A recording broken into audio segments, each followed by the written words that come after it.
Hey everybody, it's Diddy Goose back again with another video. It's been a while, and honestly, I think it's just gonna be another while until the next video as well. I've guess I've kind of slowed down on the chess, cut back a little bit. I guess this is really my first game in like over a month. But yeah, again, this video is gonna be a bit different because it's not me playing a game, but it's gonna be me going over the last game I played.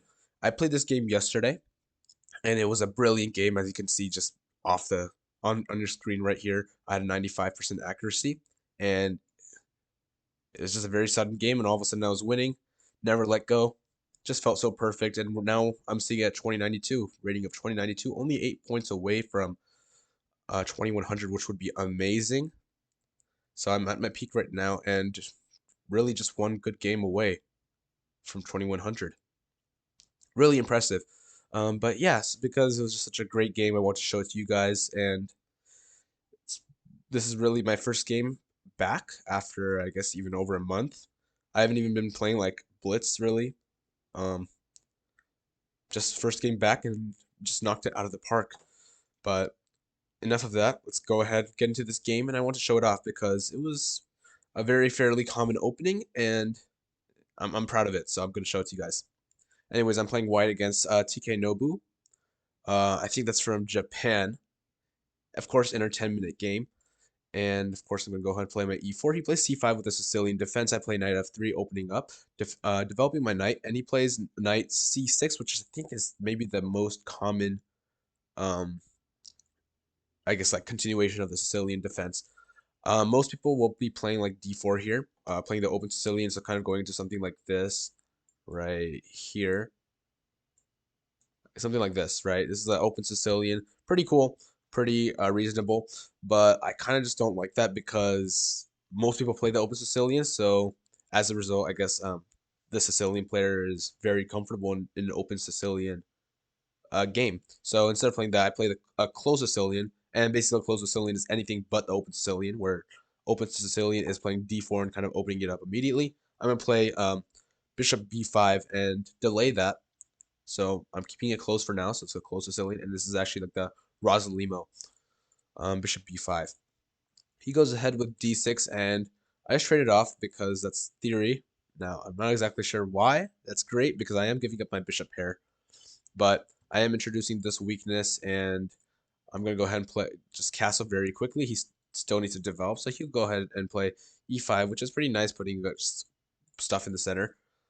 I'm going to go ahead with c3 with the idea of just playing d4. As you can see, it's just supporting a future d4 move, and where I'm just going to be trying to like gain control of the center.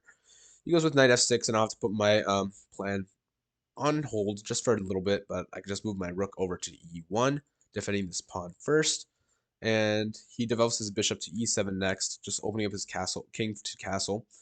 But I have d4, and he takes, I take back, he takes here, and then I'll just take back with my knight. And even though we played a close Sicilian, we do eventually play d4, and the knight takes d4, so it does still end up happening. Um, so even though it's a close Sicilian, we do still end up opening it up, but it is still very different from if we played d4 immediately, right? So yeah, this is where we are, and right now it's still completely even. This is really just all theory still. We are attacking this pawn, so he has to defend it. There are a few ways to defend it. I guess he could play c5. That would be horrible, actually, because knight c6, I'm attacking his queen and this bishop. After, let's say, he moves his queen here, I take here. If he takes with the queen, this is really bad, because I just have this pawn move right here, which is actually not true, because that's just a free piece. Whoops. What I really do have, though, is this bishop move here, because this pawn is a backwards pawn meaning that there's no pawn behind it to protect it, and it can't move forward because it would just be lost, right? So he's going to be losing that pawn. It's going to be horrible for him. But yeah, he has to defend that pawn, so he went ahead with bishop d7, defending that pawn. And I was going to be like, okay, I'm just going to go ahead and develop my pieces. Makes sense, he castles, I develop another piece. Over here, he plays rook e8. And I'm thinking about how these pawns are, I guess, sort of weak because they're both on semi-open files. They're very good targets for my pieces, right? Um, if I could isolate one of those pawns, let's say this D pawn just did not exist anymore, just take it, just imagine it's not on the board anymore. This pawn on c6 is isolated. It has no neighbors to protect it. So I could put my rook over here, bring this other rook over here. The knight's already pointing here. It's going to be great for me. It's going to be a great target for me, and I'm eventually going to be winning that pawn. So over here, I thought, here, what if I play e5? Of course, if he takes, I'll just take back, and he has the isolated pawn.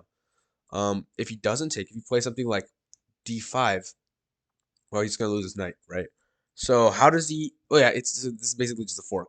Either he loses this pawn, and I have a defender for the pawn, and he only has one attacker, or he loses the knight. So he's got to make a bit of a decision. Or he could take over here, but then I take with the bishop, and he has an isolated pawn. So that's why I was like, oh, this is amazing. So he goes ahead and takes, and I take back, and I have what I wanted. He has the isolated pawn, and eventually I'll bring my stuff around like this, or whatever, and try to break through. He goes ahead, plays c5, and I am forced to move my knight out. I find this move, knight d to b5, over here, with the threat, very simple threat of just going onto c7 and attacking both of his rooks, a fork, and he can't take my knight with his queen because our bishop is protecting it. So definitely an amazing threat right now, right here. So I'm very happy. If he takes over here, I'll just go ahead and take up with the knight. I'm still threatening the same thing. Even if he takes over here first, I'll go ahead and take with my other rook, and I've got amazing rooks both on open files, and I'm still threatening this. He can't just play something very easily as rook b8 and check this pawn because my bishop is covering that square. So he definitely is under some trouble. Of course, he still has that weak pawn, and I mean, very quickly, I could probably just like play something like this and just bring them onto the 7th rank, just win. But let's slow down a little bit. It's not exactly what happened, but basically saying that yeah, bishop takes. It's an idea. Doesn't still really solve the problems. He's still gonna be at a disadvantage.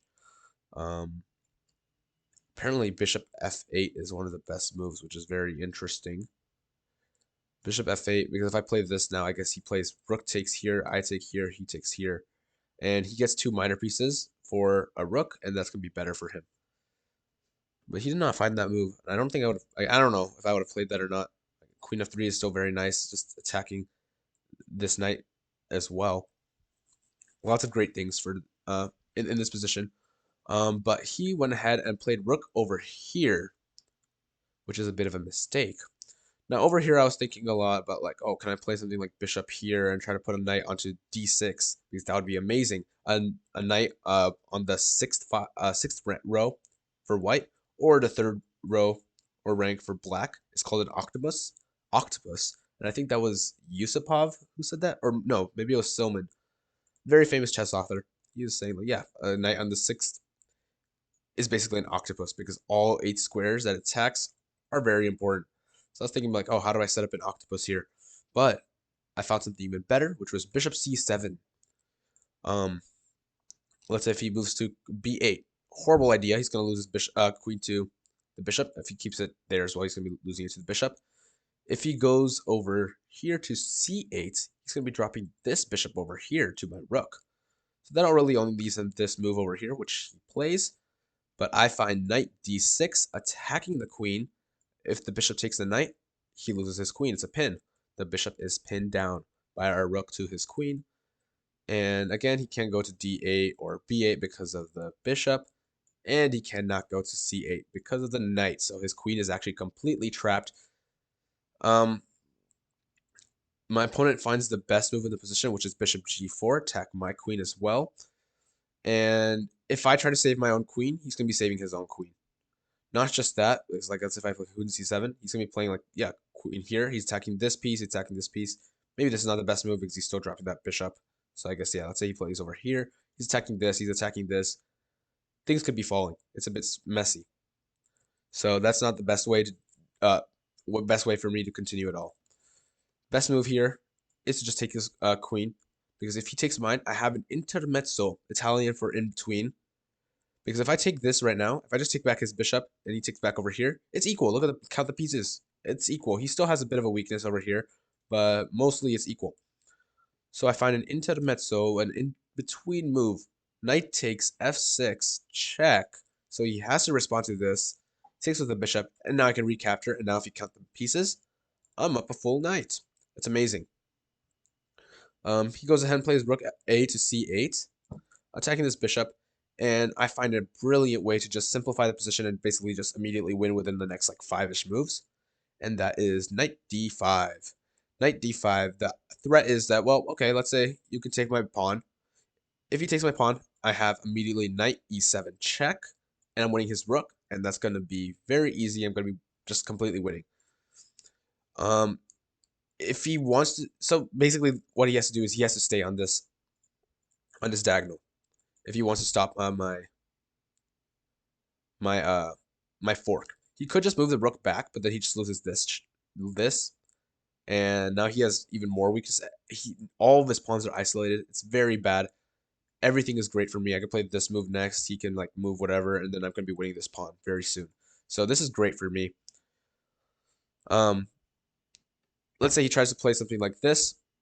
Does not work at all because I just have wait, what did I have? Yeah, I have bishop d6 trapping this rook.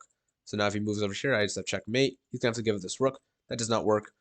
If he goes over here, I just have this move, f4. And if he tries to stay on this diagonal, try to defend everything, I just have g3. And he's gonna eventually be forced back here and give up that trade, which he does not want to do. When you're down in material, you do not want to trade. But he eventually plays this move, rook e8, which I guess is the best move because all of them are bad at this point. You're going to be losing regardless. But after knight takes over here, so I first trade with check, and then I trade again with check, and then I play rook d8, and now I'm pinning his rook to my king. If this pin did not exist, he did have checkmate in one, but he cannot do that because he's going to be losing his king first. So I completely get to trade down, and I just have an extra bishop. I'm just completely just a bishop up. And after this, it's pretty easy. I can just very easily clean up and just completely win. And eventually, we get to this position where he just resigns. I felt like it was a wonderful game. I played basically perfectly. And even chess.com, if we scroll all the way down to the bottom, it says that my performance was 2750. Wow, that's amazing. That's super grandmaster level. It says my opponent was about 2250. Sure, it's because like the opening was perfect. We both played the perfect opening. Um, this stuff is always messy. I mean, obviously the performance stuff doesn't really mean anything. I wish it meant something. It would mean that I'm a super grandmaster. I could be competing in the World Cup right now. But it doesn't really mean anything. 2250, no, you did not play like a 2250. You played like maybe an 1800 who read his books for the first part and then kind of like self-destructed. But still, it's still nice to see this 2750 number. Very big number. Very awesome. It strokes my ego. I love it. But yeah, that was a brilliant game by me, if I do say so myself, in the Sicilian defense, and it was in the Rosalie. Oh, I guess now it's calling the Canal attack, or yeah, not calling the Rosalimo, but the Canal attack, I guess, and I'll be uploading it as that. But yeah, again, this was a bit of a different video, and I don't know when I'll be uploading my next video, but keep an eye out. Anyways, that should be it for this video, and I'll see you guys later. Bye bye.